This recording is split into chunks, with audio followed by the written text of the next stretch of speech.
Hello students, તો last લેક્ચરમાં આપણે એક એક્ઝામ્પલ જોયો તો જેની અંદર આપણે ફોર બેરિંગ અને બેક બેરિંગ ફાઇન્ડ કરતા શીખ્યું હતું. તો એ વખતે આપણને કઈ બેરિંગ આપી હતી? તો એ વખતે આપણને બેરિંગ આપી હતી WCB, બરાબર.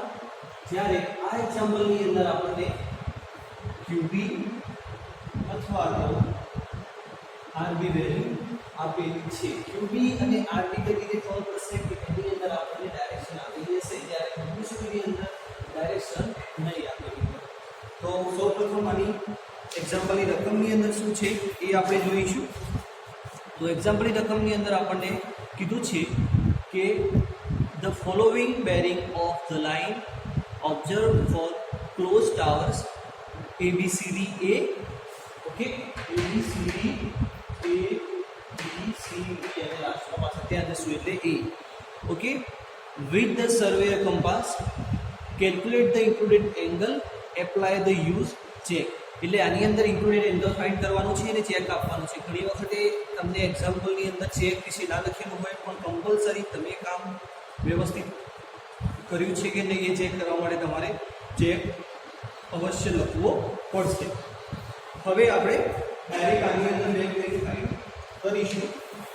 તો મેં તમને પહેલાં પણ જણાવ્યું છે કે જ્યારે આપણે WCB ની અંદર ફોર બેરિંગમાંથી બેક બેરિંગમાં કન્વર્ટ કરતા હોય તો એ વખતે કેલ્ક્યુલેટ કરતા હતા. જ્યારે ક્વાડ્રેન્ટલ બેરિંગની અંદર આપણે ફોર બેરિંગમાંથી બેક બેરિંગ કરવાનું હોય તો એ વખતે ફક્ત ડાયરેક્શન ચેન્જ થશે. કઈ રીતે? તો આપણે બોર્ડમાં જોઈએ. તો હવે હું લખીશ બેક બેરિંગ. અહીંયા ટેબલ બનાવી દેવાનું. આ રીતે પહેલા ટેબલ બનાવવાનું, પછી બાજુમાં આપણે આ રીતે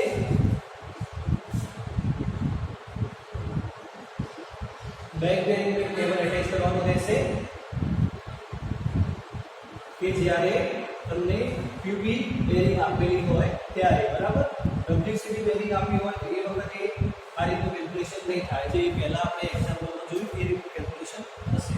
તો આની અંદર ફક્ત ડાયરેક્શન ચેન્જ થશે. L ની જગ્યાએ S અને B ની જગ્યાએ W, બરાબર. S ની જગ્યાએ શું થશે? N, B ની જગ્યાએ W, S ની જગ્યાએ N, W ની જગ્યાએ E અને N ની જગ્યાએ S, W ની જગ્યાએ E, બરાબર. અહીં સુધી તમને ખબર પડી ગઈ. કરવાનું કંઈ ખાસ નથી, ખાલી ડાયરેક્શન ચેન્જ કરવાની છે. N ની જગ્યાએ S અને S ની જગ્યાએ N, એ જ રીતે W ની જગ્યાએ E અને E ની જગ્યાએ W, બરાબર.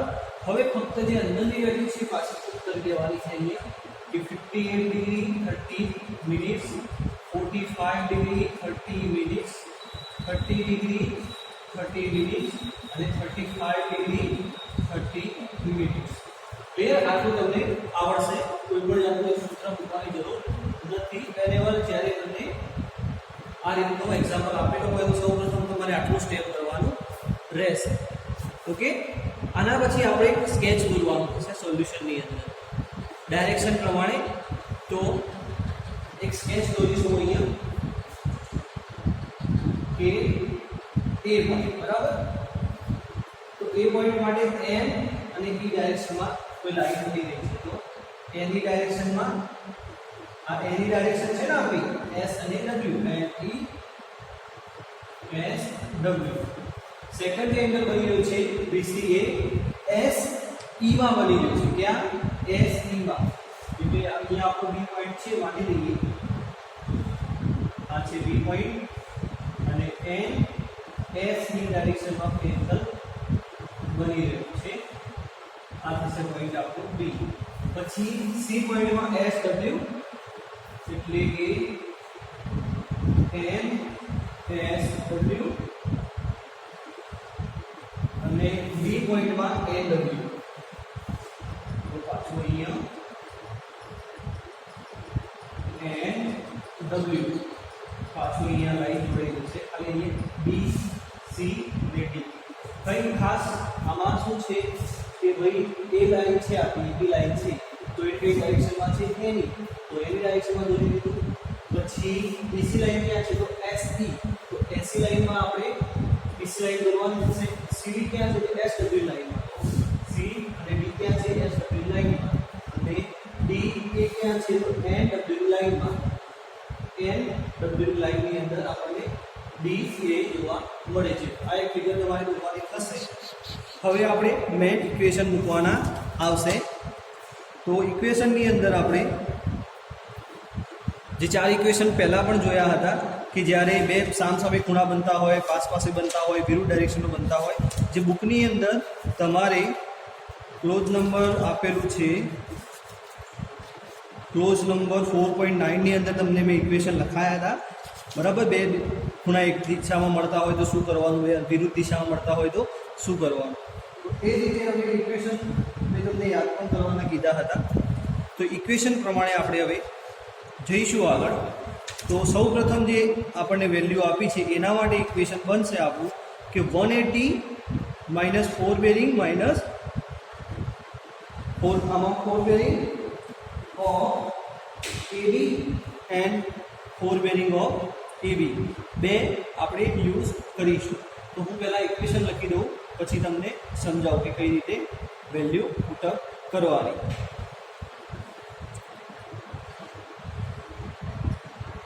તો હવે આ એક્ઝામ્પલની અંદર આપણી પાસે ઇક્વેશન છે જે મેં તમને પહેલાં સમજાવ્યા હતા. એંગલ એ ફાઇન્ડ કરવો છે તો એના માટેની પેટર્ન કઈ છે કે બે એંગલ જે છે એક જ પોર્શનમાં એટલે કે 180 પોર્શનની અંદર આવે છે પણ સામસામેની બાજુ આવે છે અને આપણે જોઈએ છીએ અંદરનો એંગલ. આ બધી જે કેલ્ક્યુલેશન કરી રહ્યા છીએ શાના માટે કરી રહ્યા છીએ, ઇન્ટરનલ એંગલ ફાઇન્ડ કરવા માટે. ઓકે, તો જો અહીંથી સ્ટાર્ટ કરીએ તો આ 180 થશે. તો 180 માંથી આપણે ઉપરનો એટલે કે આ એંગલ આવે અને નીચેનો એંગલ આવે એને નીકાળી દઈશું તો આપણે વચ્ચેનો એંગલ મળી જશે. તો આ બે એંગલની વેલ્યુ આપણી પાસે છે. તો જોઈએ તો ઇક્વેશન છે આપણું 180 minus 4 FB of AB and FB of AD. બરાબર, AD નું 4 બેરિંગ અને AB નું 4 બેરિંગ. હવે આપણે સ્ટાર્ટ કરીશું એક્ઝામ્પલની અંદર વેલ્યુ 1. તો FB ઓફ EB ની વેલ્યુ કેટલી છે? FB ઓફ EB ની વેલ્યુ આપણને આપી છે 58 ડિગ્રી 30 મિનિટ્સ. તો એ અહીંયા મૂકવાની થશે. અને FB ઓફ AD ની વેલ્યુ કેટલી છે? તો એ જે વેલ્યુ છે એ 35 ડિગ્રી 30 મિનિટ છે. બરાબર, અહીંયા 80 લખો અથવા તો DA લખો કંઈ ફરક પડતો નથી. તો આપણે એ વેલ્યુ મૂકી દઈશું. તો વેલ્યુ છે આપણી 180 minus 58 degree 30 minutes minus 35 degree 30 minutes. Clear? તો આનો કંઈક આન્સર આવશે. તો આનો આન્સર આવી ગયો છે આપણો 86 ડિગ્રી 0 મિનિટ્સ. ક્લિયર? આ વસ્તુ હું ફરી સમજાવું એ પહેલા સેકન્ડ પાર્ટ પર જોઈ લઈએ કે એંગલ B માટેની વાત છે. તો એંગલ B છે એ અહીંયા 0 છે, અહીંયા 180 છે. જે આગળ જોઈએ ઇક્વેશન એપ્લાય નહીં થાય. ઇક્વેશન નંબર 2 છે કે જ્યારે બે એંગલને મર્જ કરીશું, બરાબર, બે એંગલનો સરવાળો કરીશું તો આપણને વચ્ચેનો એંગલ મળી જશે. તો આપણે શું કરવાનું છે કે FB of BC plus FB of BA. Clear? તો BC ની વેલ્યુ આપણને ટેબલમાં ક્યાં દેખાય છે? FB ઓફ BC ની છે 45 ડિગ્રી 30 મિનિટ્સ અને BA ની વેલ્યુ છે એટલે કે AB ની વેલ્યુ છે 58 ડિગ્રી 30 મિનિટ્સ. ક્લિયર? આ રીતે પાછા આપણે ફોલો કરીશું. તો 45 વડે પહેલા આપણે વેલ્યુ મૂકી દેવાની પ્લસ 58 ડિગ્રી 30 મિનિટ્સ. આનું કેલ્ક્યુલેશન તમે કેલ્ક્યુલેટ કરશો કરવું પડશે કેમ કે એના સિવાય તમારો આન્સર નહીં આવે. તો આનો આન્સર આવે છે 104 ડિગ્રી 0 મિનિટ્સ. ક્લિયર? અહીં સુધી તમને ખબર પડી ગઈ હશે કે આપણે આ રીતે ઇક્વેશન મૂકવાનું અને ઇક્વેશનની અંદર પછી શું કરીશું, આપણે વેલ્યુ પુટ કરીશું. હવે આપણે થોડા આગળ જઈશું. તો હવે આમાં શું છે કે એંગલ જે બની રહ્યા છે તમારા સેમ છે. બરાબર, કેમ કે અહીંયા ફિગરમાં જોઈ શકાય સામસામેના આ બે એંગલ સેમ બની રહ્યા છે. તો આની માટે જે ઇક્વેશન એપ્લાય કર્યું હતું એ જ આની માટે થશે અને આની માટે જે એપ્લાય કર્યું હતું એ જ આની માટે થશે. તો અહીંયા જોઈએ આપણે. તો અહીંયા આપણે શું કરીશું, એંગલ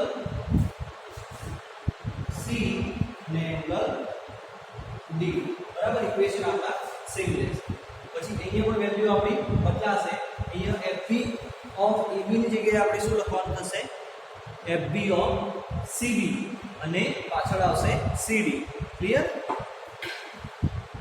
અહીંયા આવશે CB અને અહીંયા આવશે CD ક્લિયર એ જ રીતે અહીંયા આપણે જોઈએ તો CD અને અહીંયા DA બાકીની વેલ્યુ જે આવશે એ બાકીની વેલ્યુ હવે આની અંદર વેલ્યુ પુટ કરવાની તો FB ઓફ CD કેટલું છે એટલે કે BC લઈ લો તો તમને મળશે 45 30 મિનિટ્સ તો 45 ડિગ્રી 30 મિનિટ્સ માઈનસ CD કેટલું છે 30 ડિગ્રી 30 મિનિટ્સ ક્લિયર આનું કેલ્ક્યુલેશન કરીશું આન્સર આવશે આપણને આન્સર છે આપણો 104 ડિગ્રી 0 મિનિટ્સ એ જ રીતે આપણે નીચેનાનું કેલ્ક્યુલેશન કરીશું કે FB ઓફ CD તો CD માટે કેટલી વેલ્યુ છે કે 30 degree 30 minutes plus 35 degree 30 minutes is equal to answer આવશે આપણો 66 ડિગ્રી 0 મિનિટ્સ બરાબર તો આ રીતે આપણે એક્ઝામ્પલ કાઉન્ટ કેલ્ક્યુલેટ કરવાનો થશે ઓકે આપણે અહીંયા શું કર્યું છે કે ઇક્વેશન આપણે પહેલા ટેબલમાં હતા એ પ્રમાણે અહીંયા જે ઇક્વેશન આવશે એ અહીંયા આવશે કેમ કે આ જે ક્વેશ્ચન બની ગયો છે એ 180 માંથી બંને એંગલ માઈનસ કરશો એટલે મળી જશે વચ્ચેનો એંગલ એ જ રીતે આમાં 180 માંથી બંને એંગલ માઈનસ કરશો એટલે વચ્ચેનો એંગલ મળી જશે અહીંયા શું થશે 180 માઈનસ થઈ જાય બંનેનો સરવાળો થશે કેમ કે આપણે આ જોઈએ એટલે અહીંયા જે પ્રોસેસ થઈ અહીંયા આપણે જે મૂકી હતી ઇક્વેશન મૂકી અને આપણે એની અંદર વેલ્યુ પુટ કરી દીધી હવે આવશે ચેક ચેકની અંદર ઇક્વેશન છે 2n - 4 * 90 તો એંગલ કેટલા છે આપણા n એટલે નંબર ઓફ સાઇડ અથવા તો નંબર ઓફ એંગલ 4 છે -4 * 90 આનું કેલ્ક્યુલેશન તમારે 360 આવવું જોઈએ જો 360 ના આવે તો એ જગ્યાએ તમારે ભૂલ થઈ થશે એંગલ કાઉન્ટ કરવામાં અથવા તો બીજી પણ મેથડ છે ચેક ફાઇન્ડ કરવા માટે કે angle A plus angle B plus angle C plus angle D total સરવાળો આપણે 360 આવવો જોઈએ અધરવાઇઝ આપણે જે કેલ્ક્યુલેશન કર્યું છે ખોટું છે તો આજે જ આપણે જે એક્ઝામ્પલ જોયું છે એની માટે એકવાર ફરીથી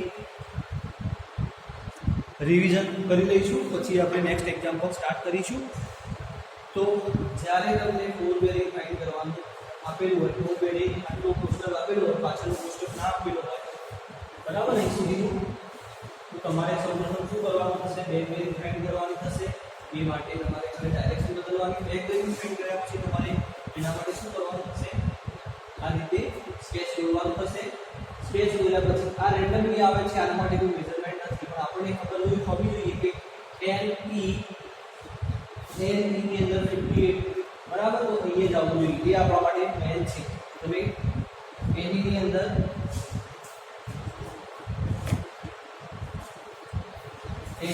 મેં અહીંયા દોર્યું છે બરાબર આ લાઈન તમારાથી આ લાઈન અહીંયા જતી રહેશે તો કંઈ વાંધો નહીં આપણે ખાલી સ્કેચથી મતલબ છે ક્લિયર હવે થોડું નજીક હોવું જોઈએ માની લઈએ કે આ એંગલ 45 નો છે તો આ પણ 45 નો થશે તો ટોટલ લાઈન થશે ને એ રીતે તમારે ડ્રો કરવાનું થશે એના પછી ઇક્વેશન મૂક્યા ઇક્વેશન અંદર વેલ્યુ મૂકી અને સામસામેની બાજુના ઇક્વેશન સેમ હતા એટલે આપણે ઇક્વેશનની અંદર વારાફરતી વેલ્યુ મૂકી જે માંગેલો છે ના માંગેલો તો એ આપવાનો આપણા માટે કે આપણે કેલ્ક્યુલેશન કરી છે કે વ્યવસ્થિત માટે અને આ જે લાસ્ટ બીજા નંબરનો જે ચેક છે એ તમે જ્યારે એની અંદર વેલ્યુ મૂકશો તો તમને ખબર પડશે કે તમે જે કેલ્ક્યુલેશન કર્યું છે સાચું છે કે નહીં ઓકે તો હવે આપણે સેકન્ડ એક્ઝામ્પલ જોઈશું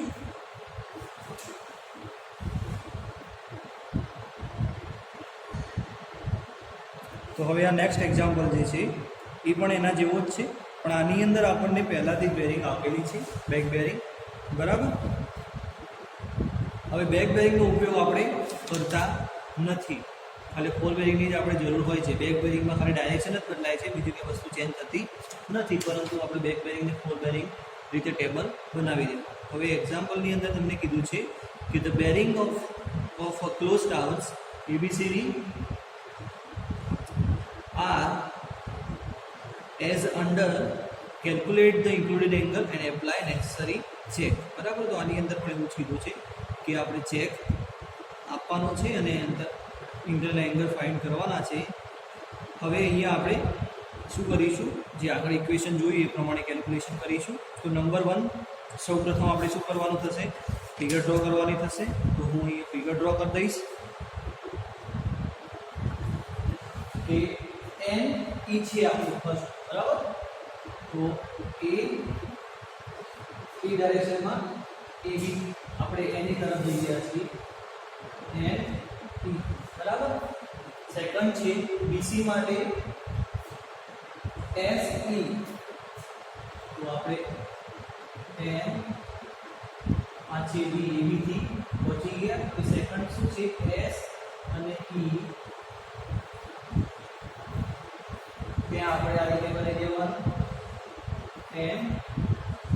પછી થર્ડ શું છે, CD માટે SE, તો SE બનાવી દેવાનું. ઓકે, હવે જુઓ અહીંયા તમને ભૂલ પડશે જ્યારે તમે શું કરતા છો, ડ્રોઈંગ કરતા હશો ત્યારે. કઈ રીતે, તો SE ડાયરેક્શન પતી ગઈ. હવે અહીંયા શું આવશે, SW, પરંતુ હજુ પણ શું કીધું છે આપણને કે SE ડાયરેક્શનમાં 90 ડિગ્રી 50 નો એંગલ છે. તો હવે પાછું આપણે અહીંયા નીચે લંબાવવું પડશે આ રીતે, બરાબર. ત્યાં આપણે આ રીતે બ્રેકેટ કરીશું અને DA જે એડ W ડાયરેક્શનમાં છે. તો DA જે છે આપણું આ થશે C, આ થશે D, અને DA ની વેલ્યુ છે N અને WB ડાયરેક્શન. તો NW છે આપણું N અને W. તો આપણે લાઈન જોડી દઈશું આપણે. ક્લિયર? તો ફિગર આપણી આ રીતે થશે. આગળના એક્ઝામ્પલમાં શું કે ફિગર આપણી કઈ રીતે થઈ હતી, આપણે સામેની બાજુ આપી હતી. તો હવે તમને સમજાવ્યું હશે કે ફિગર કઈ રીતે ડ્રો કરવી એ આપણને જે વેલ્યુ આપી છે એના પરથી ખબર પડશે. હવે આ બે વેલ્યુ એક જ કોર્નરમાં મેચ થાય છે, એટલે ચોથા ક્વાડ્રન્ટની અંદર મેચ થાય છે. તો આની માટે ઇક્વેશન અલગ આવશે, 180 વાળું આવશે. આના માટે બંનેના સમ વાળું આવશે. હવે આની અંદર શું થશે કે અડધવાનું ઇક્વેશન હતું કે 180 માંથી માઈનસ કરતા એક પ્લસ કરતા વેલ્યુ આવશે, અને આની અંદર મોટી વેલ્યુમાંથી નાની વેલ્યુ બાદ કરતા એ આવશે. આની અંદર ચાર એક્ઝામ્પલ, આ ચાર મેથડ આવી જશે. તો નંબર 1 જોઈએ. એક્ઝામ્પલ ની અંદર નંબર 1 મેથડ એટલે કે એંગલ નંબર 1 માટે 180 minus angle 180 minus 4 varying of AB minus 4 varying of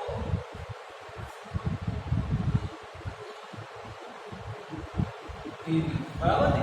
આ રીતે જરૂર હતું કે AB અને AD, અહીંયા આપણું AD આવશે, સોરી AD આવશે અને અહીંયા આપણું AB આવશે. સ્ટાર્ટિંગ અહીંયા આવશે, પાછળની બેક અહીંયા આવશે. તો AB અને AD માટેની આપણને ફોર બેરિંગ કેટલી આપેલી છે, તો AD માટેની અહીંયા જોઈ શકીએ છીએ અને AB માટેની પણ અહીંયા આપણે જોઈ શકીએ છીએ. તો 180 માઈનસ ફોર બેરિંગ માટે 46 10 માઈનસ AD માટે 80 40. ક્લિયર? હવે આનો એક આન્સર આવશે. તો એ જે આન્સર મળશે એ છે આપણો 53 ડિગ્રી 40 મિનિટ્સ, બરાબર.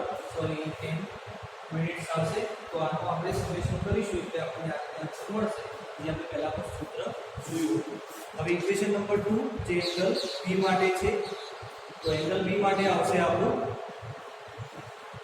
B = 4 bearing of BC minus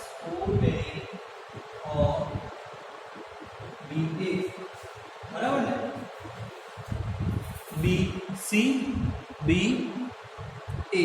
તો BC ની વેલ્યુ કેટલી છે અને BA ની વેલ્યુ કેટલી છે એ આપણે અહીંયા પુટ કરી દઈશું.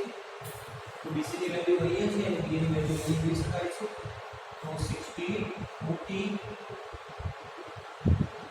માઈનસ સોરી એ પ્લસ આવશે કેમ કે બે પાસના એંગલ છે એટલા માટે અને 46 10 ઇઝ ઇક્વલ ટુ આનો આન્સર આવશે આપણો 106 ડિગ્રી 50 મિનિટ. ઓકે, તો આ થઈ વાત આપણે એંગલ A અને એંગલ B માટે. હવે એંગલ C અને D ફાઇન્ડ કરવાનો છે. તો C માટે આપણે શું કરીશું કે 180 માંથી આપણે એક એંગલ માઈનસ કરીશું ને એક એંગલ પ્લસ કરીશું. તો હું અહીંયા બનાવી દઈશ કે અહીંયા આપણે ટેબલમાં પછી ઇરેઝ કરવું પડશે. તો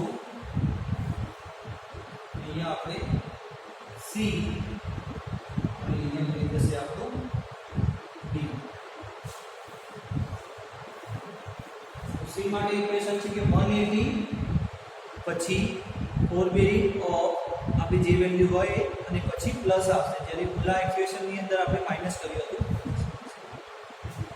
180 minus 4 bearing of C D plus 4 bearing of C B. બરાબર ને? ઇક્વેશન આપણું આ રીતે થશે. હવે તમે આ વસ્તુ આગળ લખો પાછળનો વાંધો નહીં કે બંનેનો સરવાળો થશે પછી આમાંથી માઈનસ થશે. ક્લિયર? હવે આની અંદર વેલ્યુ મૂકી દઈએ તો 180 માઈનસ C ની વેલ્યુ કેટલી છે 950 પ્લસ C ની વેલ્યુ કેટલી છે 60 40. તો આનો આન્સર આવશે કે આન્સર જે છે આપણો 129 ડિગ્રી 10 મિનિટ્સ. એ જ રીતે લાસ્ટ એંગલ માટે જોઈશું કે જ્યાં બંને એંગલ મેચ થાય છે. તો એક એંગલમાંથી બીજો એંગલ આપણે વાત કરીશું. 4 bearing of BA minus 4 bearing of BC. Clear ને? BA અને BC BA BC. તો એ માટે વેલ્યુ મૂકીશું. BC ની વેલ્યુ આપણને આપેલી છે, BA ની વેલ્યુ આપેલી છે. BA ની વેલ્યુ અહીંયા 80 40 મિનિટ્સ માઈનસ BC ની વેલ્યુ 950 અને આન્સર આવશે એનો 70 ડિગ્રી 80 મિનિટ. પછી આપણે ચેક આપવાનું થશે. તો ચેક છે 2n માઈનસ 4 into 90 વાળું છે અને એના પછી આવશે એંગલ 4 છે તો અહીંયા આપણે 4 મૂકી દેવાના. આન્સર આવશે 360 ડિગ્રી. અને બીજો હતું કે એંગલ 1 પ્લસ એંગલ 2 એટલે કે 1 A plus B plus C plus D is equal to 360 આપણો આપવો જોઈએ. ક્લિયર? તો આપણે આજના જે લેક્ચરની અંદર આપણે એક્ઝામ્પલ જોયા હતા, બરાબર? તો આ એક્ઝામ્પલ તમારે એક વખત ઘરે ટ્રાય કરવાનો છે, ગણવાના છે અને ના ખબર પડે તો મને પૂછવાનું છે. Thank you.